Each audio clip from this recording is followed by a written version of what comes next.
chat, as I always do here. We get together with Dr. John Braccio, Regional Psychological Services in East Lansing, kind of our staff psychologist, if you think about it. Doc, it's great to have you back on here. Your morning wake up as always. Well, listen, always a pleasure talking to you, Mike. You know that, and particularly when we're going to be talking about, I think, interesting topics like today, how to bring out the best in our children and those we love and care for. And these suggestions, I think, can really be helpful, because a lot of times I think we all want the best for our children and those that are close to us, but we maybe aren't always exactly sure what's the best thing to do. So these are some ideas, some models type things, like one, using the word model of behavior you desire. This is really a key factor, Mike. If we want people to behave in a certain way, then we need to model those behaviors. We can't just be saying, you do this, but I'm going to do something different. I think we want to expect the best in behaviors and attitudes. We just expect it. We want it. We set an environment where this can occur. We want to understand the dreams, what the needs of the person are that we desire to impact. We really want, and we want to be empathetic to that. So we really want to try to understand. If we're going to be helpful, we have to understand the person we want to help. We want to set high standards consistent with the abilities of the person. Okay, we want to take into account, and people aspire to do different things, but we want them to do well. We want them to be successful. And we want to make sure failure is a learning process and not fatal, because really the road to success certainly has a lot of failures along the way. It's all part of the learning process. Certainly, Miguel Cabrera just didn't pick up a bat and all of a sudden start hitting home runs. It's a lot of work and a lot of effort. And you yourself, you want to surround yourself with persons who model motivation in life and are successful. So not only do you want to be modeling it for your children and those you love and care for, but you want to have people around you that are modeling the same types of behaviors. Another thing, we want to notice and applaud hard work and success. We really want to notice when people are working hard and doing something. We mention it. We applaud it. We don't just let it go by. And then I think we also, though, have to be aware that there can be negative behaviors. There can be positive, obviously. We want the positive, but that we let persons we know and love and care for, children, hey, if something's really done inappropriate, if there's a betrayal, if there's lying and not doing things inappropriate, we don't just accept that. We mention it and have a consequence. I think that's a hard thing in terms of what we're talking about here, but it is true.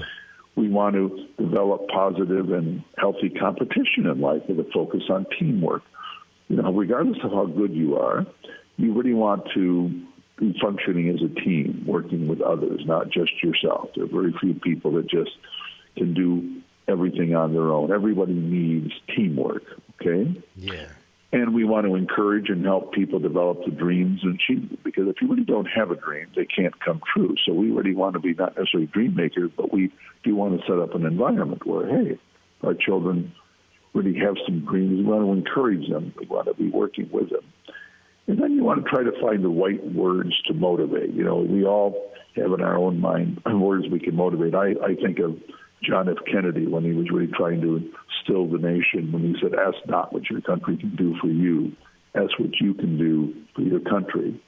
Or in terms of Kennedy again, when he mentioned about Churchill, when he's only one of 2 honorary U.S. citizens, when he said he mobilized the language and sent it to war during World War II. I mean, these are things that we can remember. We want to encourage children and people we love to have compassion, love, understanding. It's really critical in a world so bifurcated into different views that we work on tolerance and really work on having people work together. We want to be keeping our own motivation level high. I mean, if we're going to be trying to motivate others to be successful and move forward in life and be happy persons, we've got to keep our motivation high.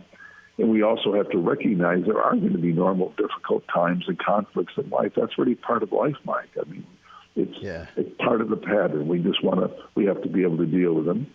And I think we want to create an emotionally healthy environment where feelings and thoughts can be expressed without fear of rejection, where there can be an openness.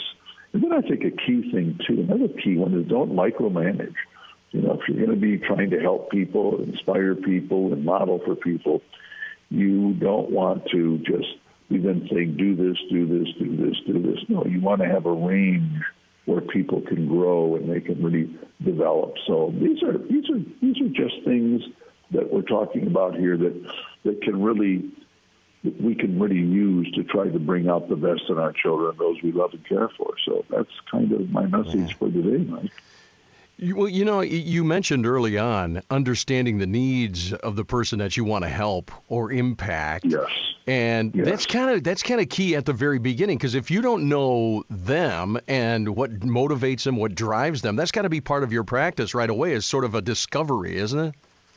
Well, it really is. I mean, if you're, and this is just in life, if we're going to be working with people, it could be also be employees, employers, call it what you will. But let's say as a parent, you have to really find out what motivates the person.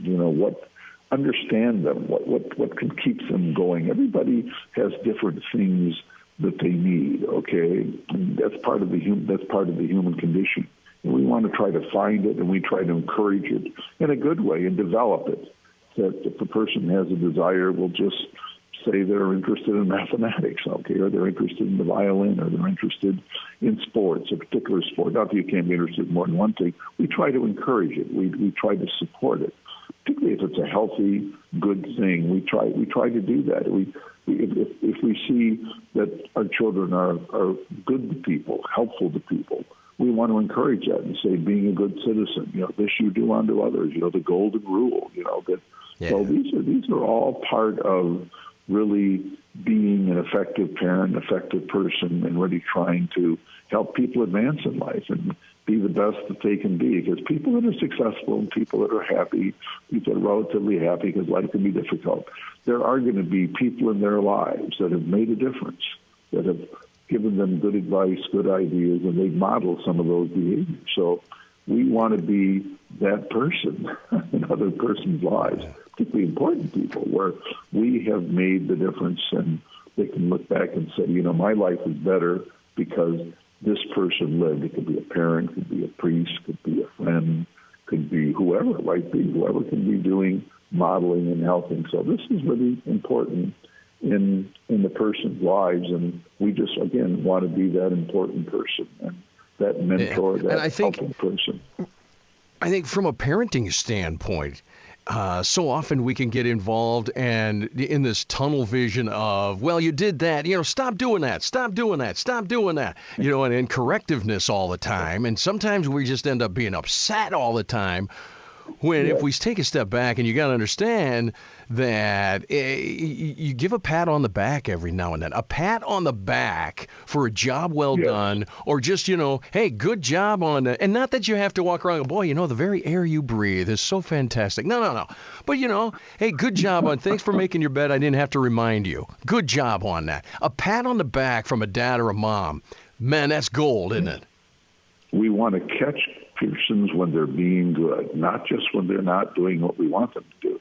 We want to encourage behaviors, like if Johnny is an example, he's being good to somebody or cleaning his room, you want to say, hey, that's terrific, the pat on the back. Yes, you encourage them, and if you want to have the same behaviors occur again, you want to reinforce, you want to encourage the person when they're doing things. A lot of times people just try to use negative reinforcement, and they're not positive, and that's really discouraging for people. If someone's doing something wrong and we're someone trying to advise them, then sure, we can say something. But the key thing is, another key thing is, catch them when they're being good, notice when they're being good, the pat on the back, yes, that encouragement, that is really, it's a very good point. That's really important, Mike, critically. Yeah. Dr. John Braccio, BraccioPhD.com, Regional Psychological Services there in East Lansing. Every Tuesday we get together about this time. This is free, man. This is, you're like our staff psychologist, Doc. I mean, I pull up a... Buddy. Yeah, well, I know you more than me. I just float the boat and you drive the ship. We get going. You're the PhD, man. I am just a radio guy. I'm an idiot, but no, we appreciate your help. Hey, man, Doc, have a great rest of your week, and we'll get back together next Tuesday. What do you say? Sounds good. Look forward to talking to you, Mike. And you're a good guy. Don't underestimate yourself. Talk to you later, buddy. Bye-bye. All right. Thanks, my friend.